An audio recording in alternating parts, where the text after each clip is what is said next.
Assalamualaikum warahmatullahi wabarakatuh. Perkenalkan, nama saya Rabiatul Badaria dari Prodi Pendidikan Sosiologi kelas D.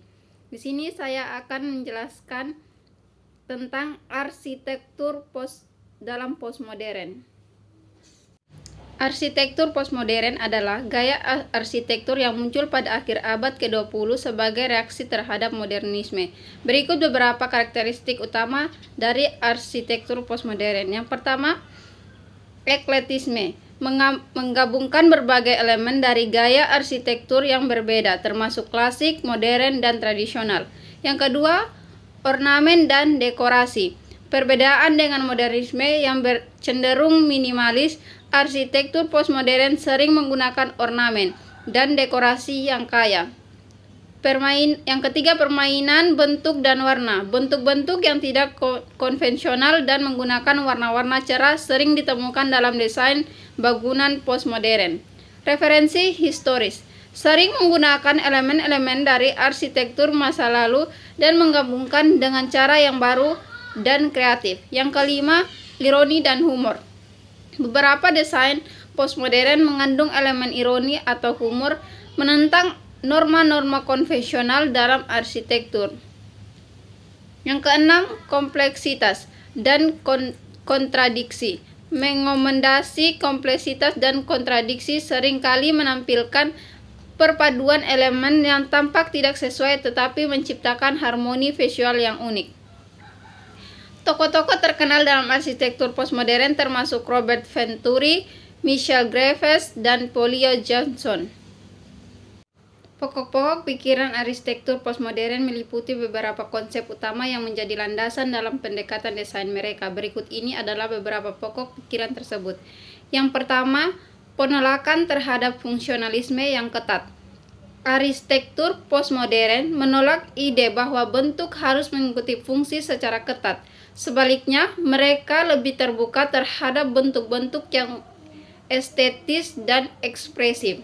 Yang kedua, eklektisisme dan pluralisme, memadukan berbagai gaya arsitektur dari masa lalu dan masa kini, menciptakan desain yang kaya akan variasi dan kontras. Yang ketiga, ornamen dan dekorasi, menolak minimalisme, modernisme, dan kembali menggunakan ornamen serta dekorasi dalam desain bangunan, memberikan nilai estetik dan simbolik. Yang keempat, ironi dan humor, menggunakan elemen ironi dan humor dalam desain sebagai cara untuk mengeksplorasi makna yang menyampaikan pesan yang lebih dalam. Yang kelima, referensi historis dan lokal, mengambil inspirasi dari sejarah dan konteks lokal, menggabungkan elemen-elemen tradisional dan kontemporer untuk menciptakan sesuatu yang baru namun akrab.